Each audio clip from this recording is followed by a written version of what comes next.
여러분 잘 오셨습니다. 우리 좌우로 한번 인사하시겠습니다.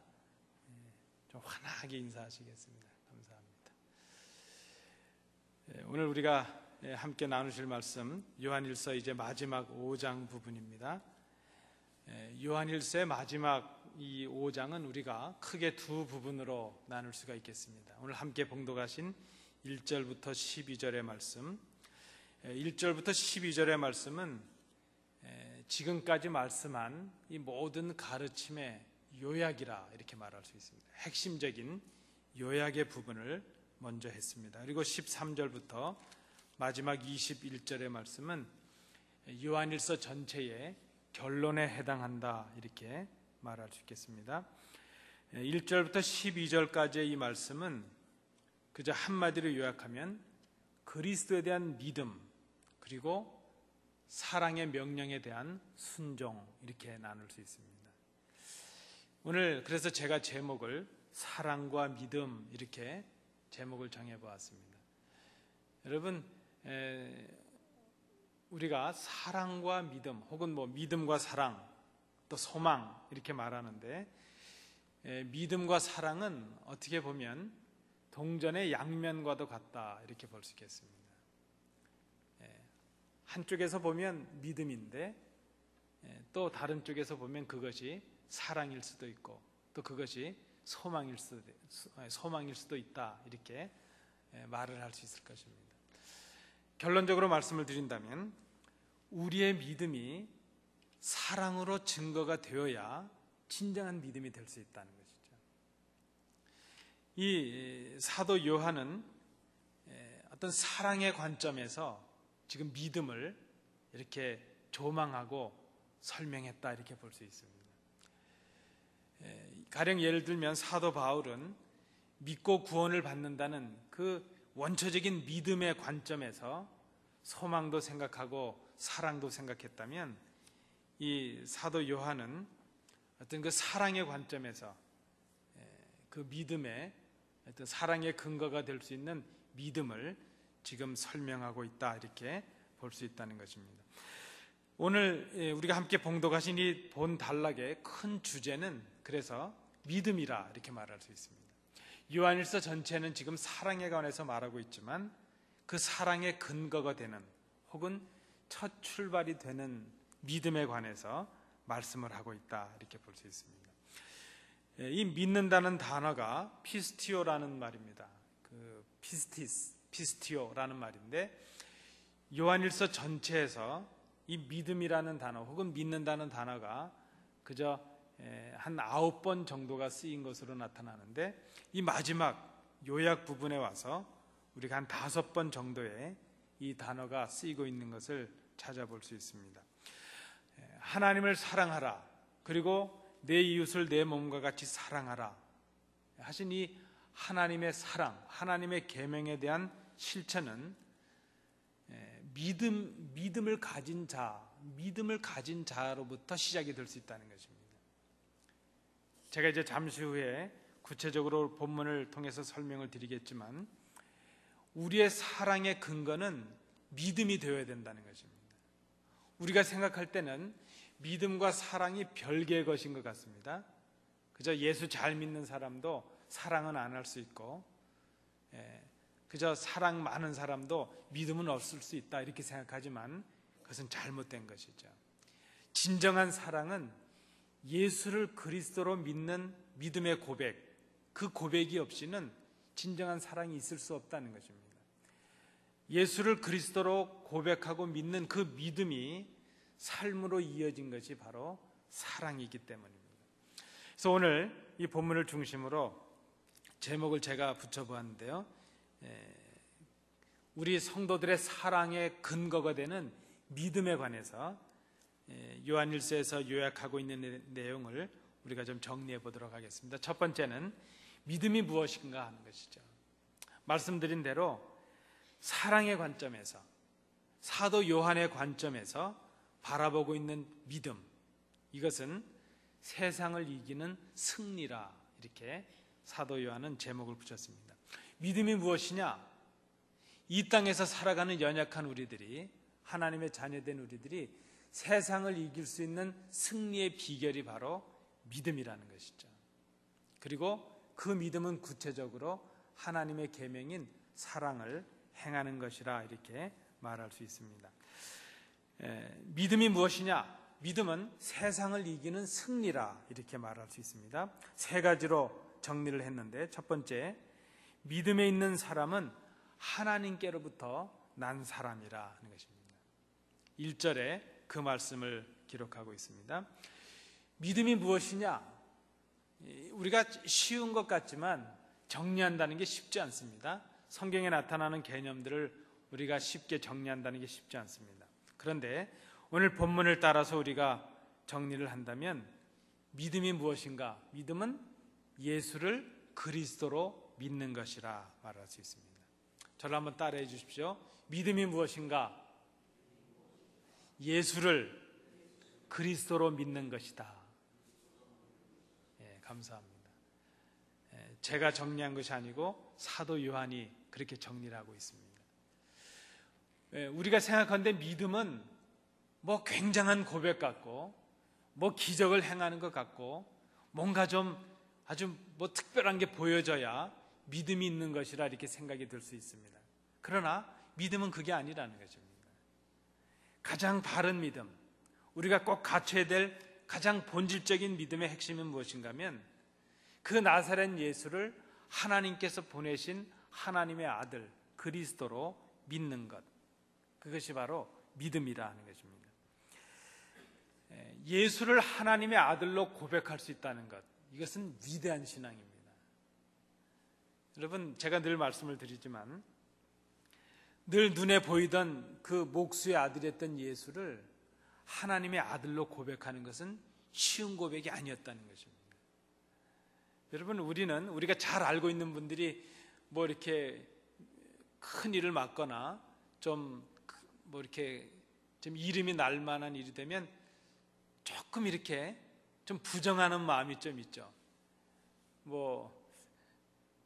이게 좀 적당한 예일진 모르지만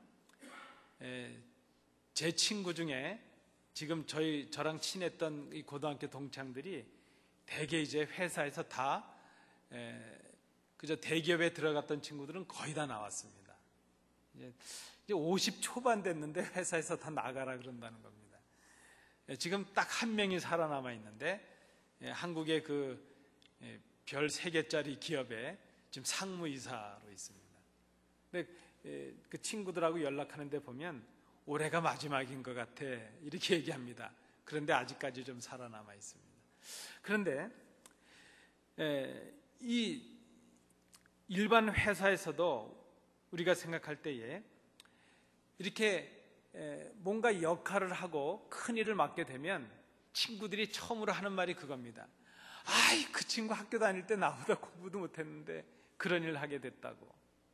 괜히 좀 부정하고 좀 이렇게 인정하지 않으려는 그런 모습이 있죠. 제 친구 중에 국회의원을 지낸 친구들이 한 3명 정도가 있었습니다. 제가 이름을 대면 여러분도 아실 만한 친구들도 있습니다. 아주 뭐 한때는 천하를 가진 것 같은 그런 친구들도 있었습니다. 그런데 그 친구들이 이렇게 국회의원이 되고 대통령 옆에 서가지고 뭐 큰 역할을 한다고 막 그렇게 할 때 저도 그랬고 우리 친구들이 처음으로 갖는 그 마음은 무엇인가 하면 학교 다닐 때 그 별 볼 일도 없었던 친구인데 이렇게 됐네 하는 그런 마음이 좀 있는 것이죠. 선지자가 고향에서 대접을 받기가 어렵다 그랬던 것처럼 늘 예수님을 보았던 사람들, 그 예수님이 어릴 때 모습을 보았고 그저 아버지를 도와 목수의 일을 하고 있었던 예수의 모습을 보았고 그저 늘 가까이 있었던 그 사람들은 예수가 하나님의 아들이시라는 것을 믿기가 더 어려웠다는 것입니다. 우리가 생각한 데는 예수가 그리스도시다, 예수 그리스도 이렇게 붙여서 쓰고 있지만 예수를 그리스도로 고백하기 위해서 얼마나 많은 교회의 역사가 필요했는지 모릅니다. 예수를 그리스도라고 고백할 수 있는 참 인간이시요 참 하나님이시라는 그 예수에 대한 바른 신앙의 고백이 있기 위해서 얼마나 많은 순교의 피가 있었는지 모릅니다. 얼마나 많은 사람들이 복음의 증인의 역사를 이루었는지 모릅니다. 예수를 그리스도로 믿는 사람, 이것은 그저 우리가 쉽게 믿고 있으니까 쉬운 일이라고 생각하지만 이것은 위대한 일입니다. 그 나사렛 예수를 하나님께서 보내신 독생하신 하나님의 아들로 고백할 수 있다는 것, 이 자체가 위대한 신앙이라는 것이죠. 그래서 오늘 사도 요한은 이렇게 말하고 있습니다.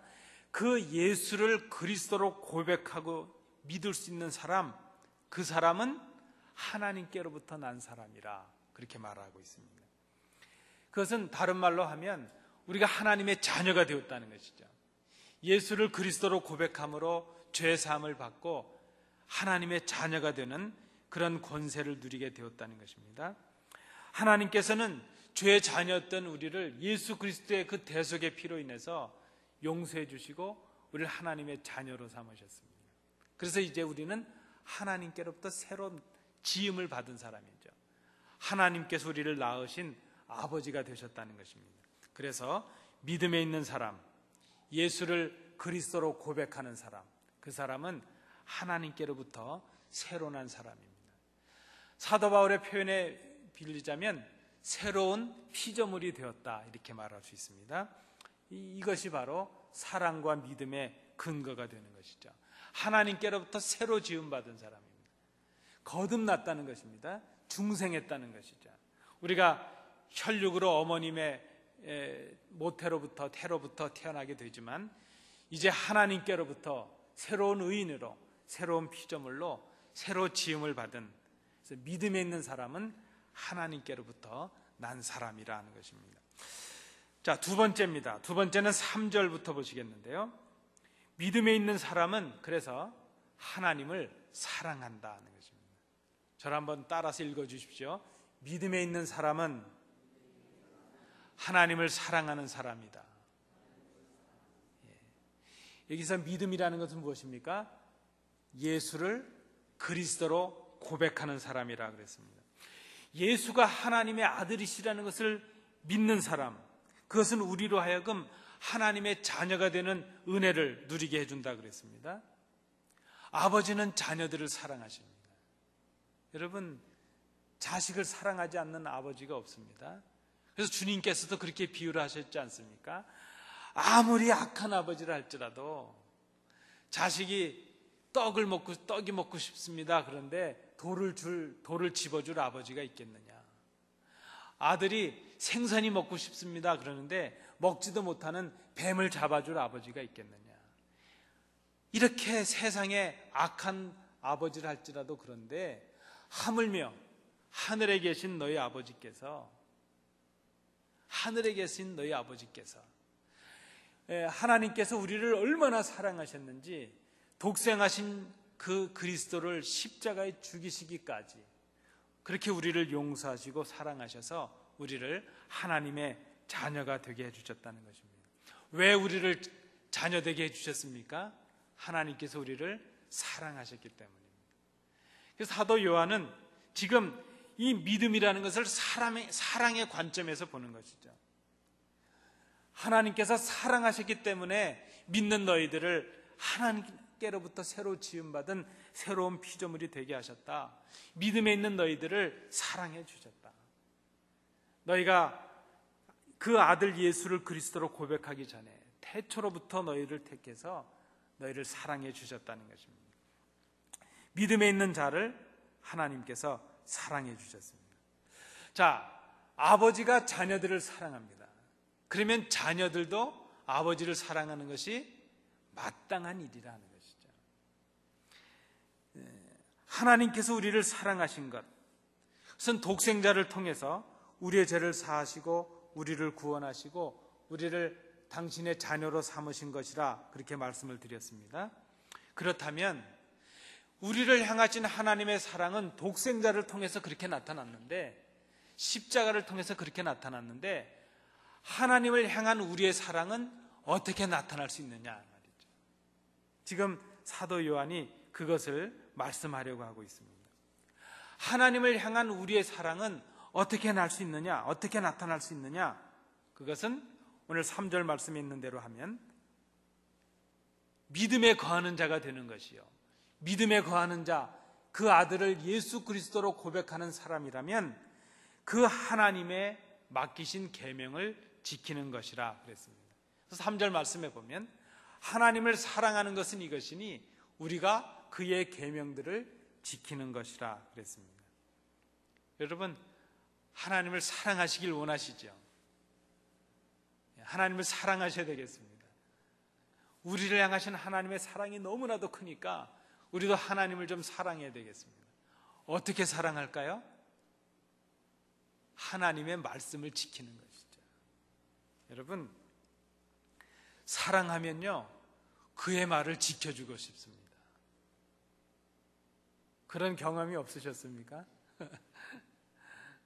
사랑하면 그를 위해서 뭔가를 해주고 싶은데, 그를 위해서, 사랑하는 그분을 위해서 제일 해주고 싶은 것이 무엇인가 하면 그가 원하는 것을 해주는 것이죠. 그의 말을 들어주는 것이죠. 그의 말을 지켜주는 것이죠. 우리가 하나님을 사랑하면 하나님의 계명, 하나님의 말씀을 지켜드리는 것, 그것이 하나님을 향한 사랑이 된다는 것입니다. 그러면 우리가 지켜야 될 하나님의 그 계명들, 그 모든 계명의 요약이 무엇입니까?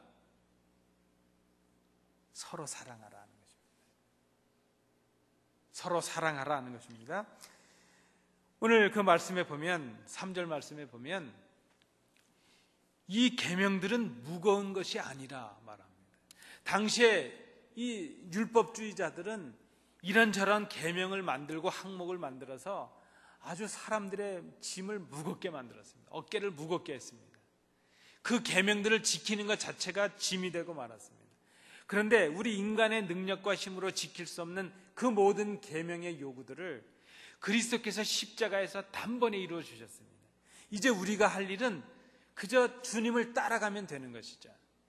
주님께서 요약해 주신 하나님을 사랑하고 내 형제를, 내 이웃을 내 몸과 같이 사랑하라 하신 그 말씀, 그 하나님의 계명을 그저 지키기만 하면 하나님의 사랑받는 자녀요, 또 하나님을 사랑하는 자로 인정해 주신다는 것입니다.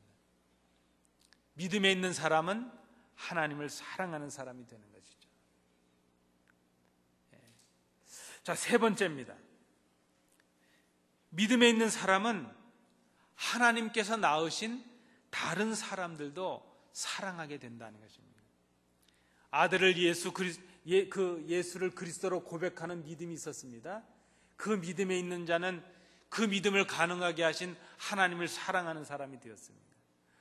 하나님을 사랑하는 사람이 된다는 것은 하나님께서 주신 계명을 지키는 것이죠. 그 계명이 무엇입니까? 내 이웃을 내 몸과 같이 사랑하라는 것입니다. 그래서 기꺼이 하나님을 사랑하는 사람은 하나님이 낳으신 다른 형제들, 우리의 형제들도 사랑하는 사람이 된다는 것입니다. 2절 말씀입니다. 우리가 하나님을 사랑하고 그의 계명들을 지킬 때에 이로써 우리가 하나님의 자녀를 사랑하는 줄을 아느니라. 4절 말씀에도 무릇 하나님께로부터 난 자마다 세상을 이기느니라. 세상을 이기는 승리는 이것이니 우리의 믿음이니라. 여러분, 하나님을 사랑하면 그 하나님이 사랑하신 다른 사람들도 사랑하게 되는 것입니다. 그래서 서로 사랑한다는 것은 하나님을 사랑하는 우리의 한 모습인 것이죠. 하나님을 사랑한다면서 형제들을 사랑하지 않으면 그의 믿음은 잘못된 것이고 바른 믿음도 아니고 그는 지금 하나님을 사랑하고 있는 것이 아니라는 것입니다. 여러분, 다 자녀들을 키우셨지 않습니까? 그 자녀들이 서로 싸우면 부모님 마음이 편하신가요? 아니면 그 중에 제일 사랑하는 아들이 이기기를 응원하시겠습니까? 10손가락 깨물어 안 아픈 손가락 없다 그랬지 않았습니까? 제가 아는 어떤 장로님은 딸이 7에 막내가 아들입니다. 근데 그분 그 이름자에 만자 주자를 쓰셨는데 1만만에 기둥 주자를 쓰셨습니다. 그래서 막 이렇게 농담들을 하죠. 딸 한 분 여의고 시집 보낼 때마다 장로님 기둥이 한 1000개쯤 뽑히셨겠네요. 뭐 이렇게 막 농을 합니다. 근데 그 장로님이 늘 그러세요. 딸들이 한 두셋 이렇게 시집을 갔는데 그래도 아직 집에 많으니까 그저 아직 뭐 이렇게 섭섭함이 없으시겠습니다. 그랬더니 그게 아니라는 겁니다. 첫 딸 시집 보냈을 때는 그저 첫 딸이기 때문에 또 허전하고, 둘째 보냈을 땐 또 허전하고 그러셨으니 그분이 아마 그 딸 7을 어떻게 다 시집을 보내셨는지 모르겠습니다. 저는 딸이 둘밖에 없는데도 벌써부터 걱정인데요. 시집 보내고 어떻게 살까? 여러분, 그 형제들, 자녀들이 서로 화목하는 것이 부모님께 얼마나 큰 기쁨이 되겠습니까? 정말 아버님을, 그 어머님을 사랑하는 자녀라면 그 부모님을 기쁘시게 하기 위해서 형제들이 서로 화목하지 않겠습니까? 형제들이 화목한 것이 하나님 보시기에 얼마나 기쁨이 되겠는가 하는 것이죠. 그래서 하나님께서는 서로 사랑하는 것, 그것을 가지고 내가 나를 사랑하고 있느냐 하는 것을 평가하시겠다는 지금 그 말씀을 하고 있는 것입니다. 우리가 서로 사랑하는 것, 그것이 하나님의 계명을 지키는 것이고 그것이 곧 하나님을 사랑하는 증거가 된다는 것입니다. 우리가 서로 사랑하는 것이 우리가 바른 믿음, 참 믿음에 거하고 있다는 증거가 될 수 있다는 그런 말씀입니다. 여러분, 하나님을 사랑한다. 우리가 하나님을 사랑하기 위해서 할 수 있는 일들이 많이 있을 것입니다. 전도하는 일, 교회를 위해서 봉사하는 일, 이제 물질을 들여서 봉사하는 일, 뭐 얼마나 많은 일이 있겠습니까? 열심히 기도하는 일, 다 하나님을 사랑하는 그런 귀한 일이 될 것입니다. 그런데 이 중에 가장 하나님께서 기뻐하실 일은 그리스도께서 하신 대로 우리가 행하는 것입니다. 그리스도께서 행하신 것이 무엇입니까? 하나님께서 사랑하시는 이 세상, 이 땅의 우리 거민들을 위해서 주님께서 친히 당신의 몸을 찢기셔서 희생하신 그 사랑을 우리가 본받는 것이죠. 주님께서 하나님의 명령에 순종하신 것은 결국 하나님의 사랑에 대한 응답이요, 우리를 향하신 하나님 그 아들 그리스도 예수의 사랑이셨다는 것을 우리가 깨달아야 된다는 것입니다. 그래서 하나님을 사랑하는 사람이 제일 먼저 해야 될 일이 있다면 서로 사랑하는 것입니다. 우리가 서로 사랑하지 않고 미워하는 마음을 가지고서 내 믿음이 온전하다 이렇게 말해서는 안 된다는 거죠.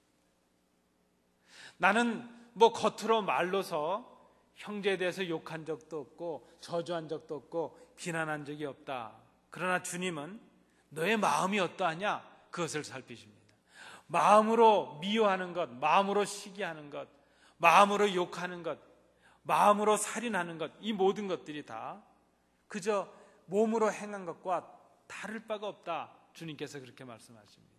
여러분, 이 서로 사랑한다는 것, 이것은 그저 뭐 안 해도 되는 것인데 해야 되는 것, 그 정도가 아니라 우리가 하나님을 사랑하는 바른 믿음이 있느냐 아니냐, 하나님께로부터 사랑을 받은 사람으로서 우리의 믿음이 바르냐 아니냐 하는 것을 증거해 줄 수 있는 첫 시금석, 첫 증거가 될 수 있다는 것을 우리가 기억해야 된다는 것입니다.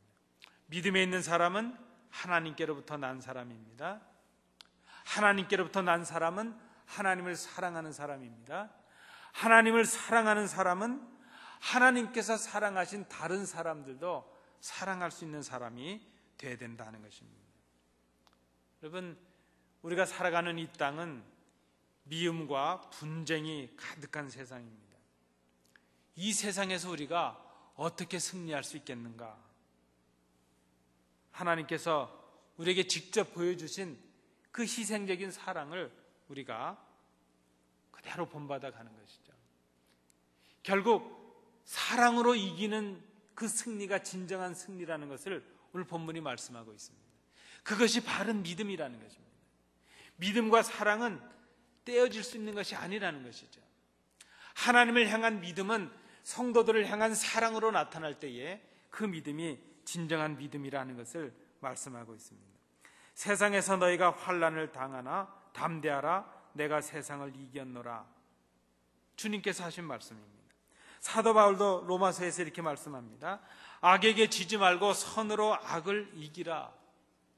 그것이 진정한 이기는 것이라는 것이죠. 여러분, 이것이 쉽지 않습니다. 그래서 우리가 더 하나님께 기도해야 됩니다.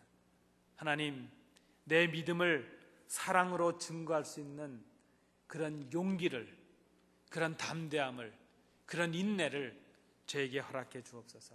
그런 능력을 허락해 주옵소서. 여러분, 사랑할 수 있는 것은 능력이요, 사랑할 수 있는 것은 용기요, 사랑할 수 있는 것이 희생입니다. 사랑할 수 있는 것이 믿음입니다. 우리의 믿음이 사랑으로 증거가 될 때에 그것이 진정한 믿음이 될 수 있다는 것을 우리가 생각해야 될 것입니다. 자, 두 번째 단락입니다. 5절부터 9절 단락에서는 그렇다면 그 아들을 예수 그리스도로 믿고 우리가 사랑의 용사가 되게 하는 그 믿음의 세 가지 증거가 무엇이냐? 사도 요한이 말합니다.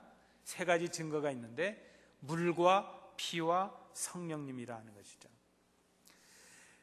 이 5절부터 9절의 말씀은 세상을 이길 수 있는 그 믿음의 내용을 우리에게 말씀한 것이라 볼 수 있습니다. 다시 좀 정리를 해드립니다. 그리스도인이 누구입니까? 그리스도인은 믿는 사람이라 그랬습니다. 무엇을 믿습니까? 예수가 그리스도시라는 것을 믿는 사람입니다.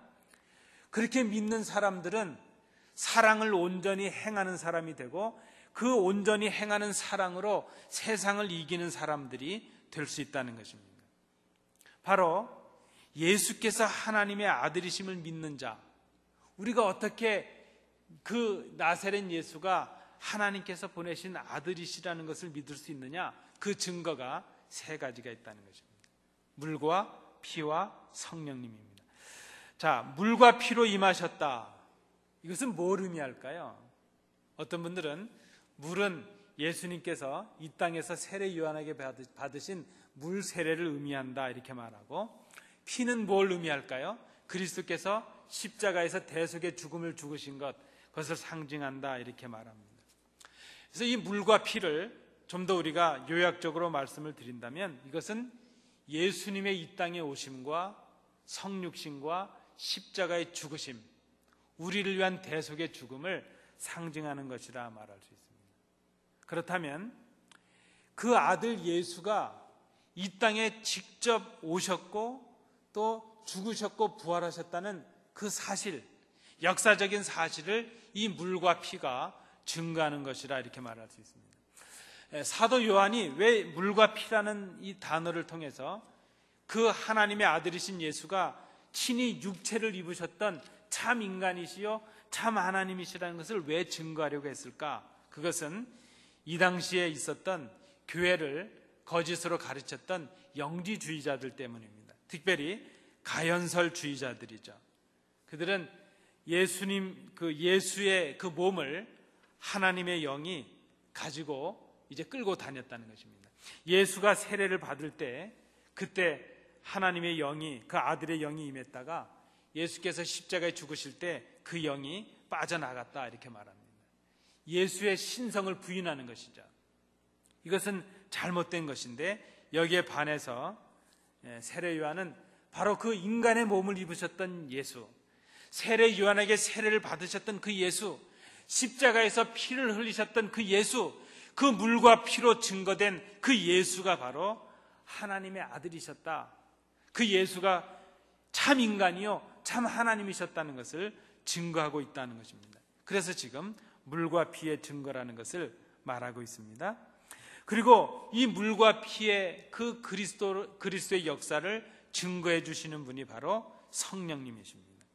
그래서 성령과 물과 피의 증거, 이것은 오늘 9절 말씀에 보면 그것이 하나님의 증거라 이렇게 말하고 있습니다. 신명기 19장에 보면, 율법에 보면 이런 내용이 나옵니다. 두세 사람의 증인이 하는 일은 증거로 받아들여야 된다 하는 그런 언급이 있습니다. 이 땅에 죄악되고 부패된 그 본성을 가진 사람들이라 할지라도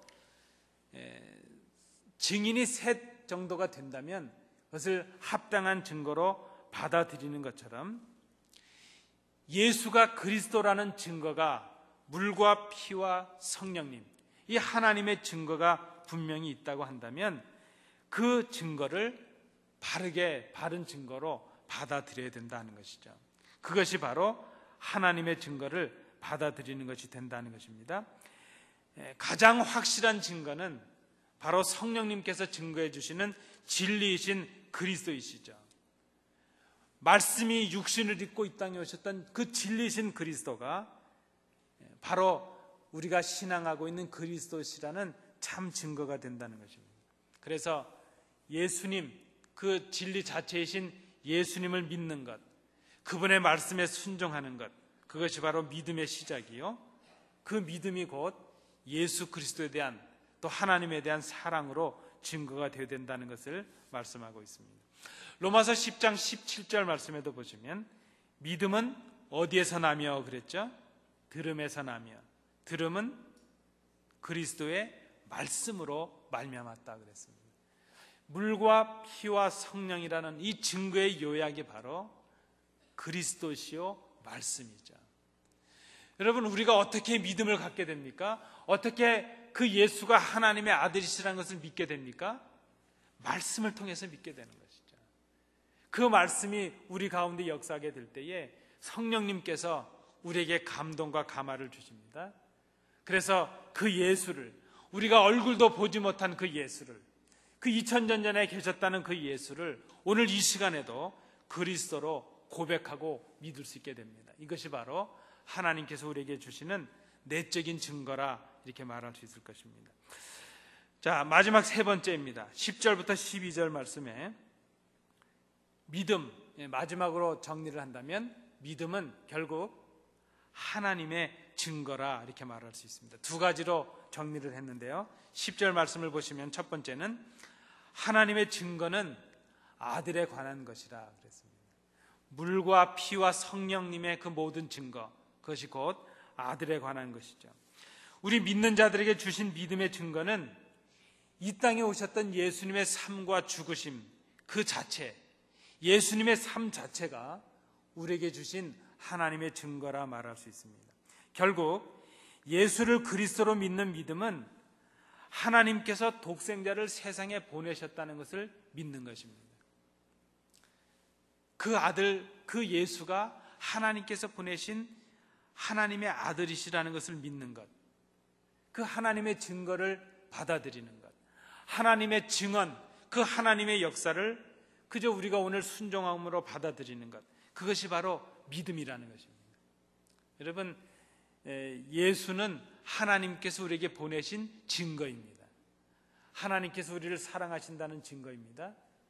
그래서 우리가 그 예수를 그리스도로 믿는 것은 하나님의 증거를 받아들이는 것입니다. 하나님의 증거를 받아들이는 사람들은 결국 하나님을 믿는 사람이 되고 하나님을 이제 영화롭게 하는 사람이 되고 하나님의 자녀의 권세를 누리게 됩니다. 그런데 그렇지 않은 사람은 어떨까요? 우리 10절을 함께 읽어보시겠습니다.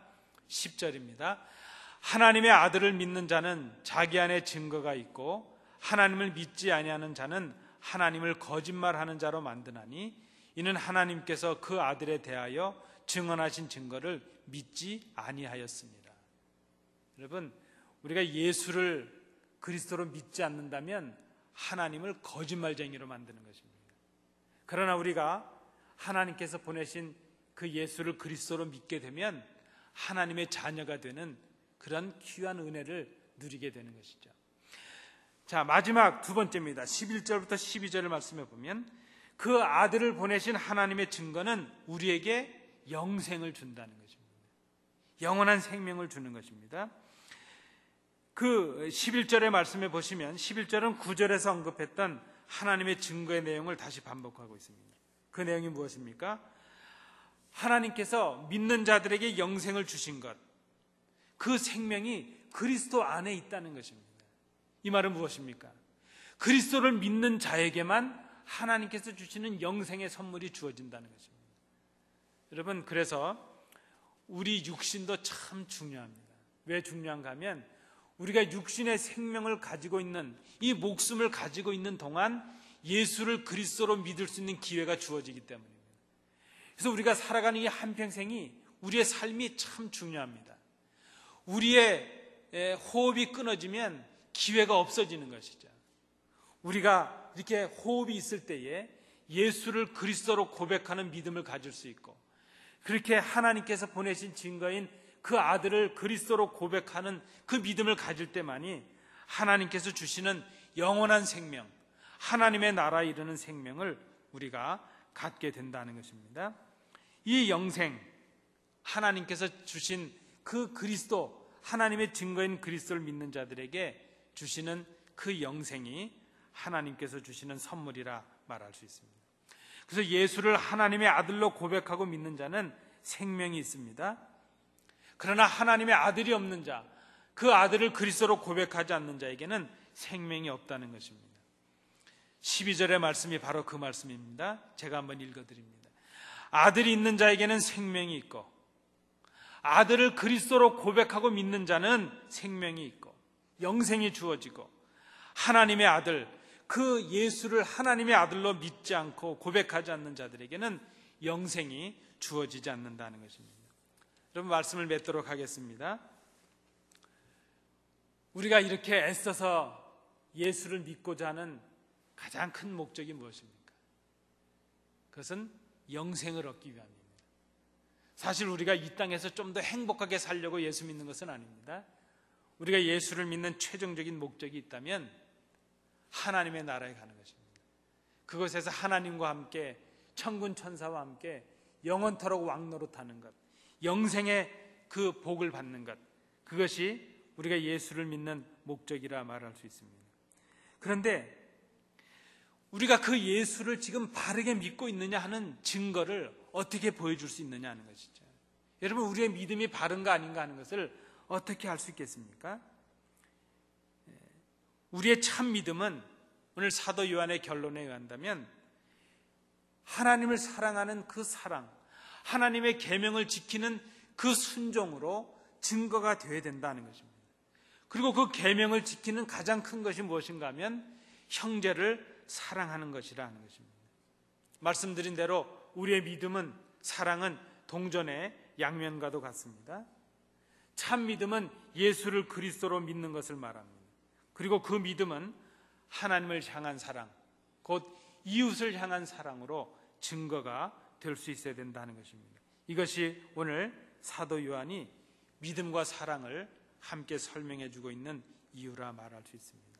사랑하는 성도 여러분, 우리의 믿음이 진실한가 아닌가, 그것은 내가 지금 내 심령 속에 누구를 미워하고 있는가 아닌가, 내가 우리의 이웃과 형제들을 진정으로 사랑하고 있는가 아닌가, 그것으로 확인이 돼야 된다는 것입니다. 이 말씀을 기억하시면서 오늘 이 사도 요한을 통해서 주시는 그 말씀, 참 믿음, 그것은 하나님의 계명에 순종하는 사랑의 실천으로 증거가 되어야 된다는 이 말씀을 기억하시는, 또 실천하시는 우리 성도들 되시기 바랍니다.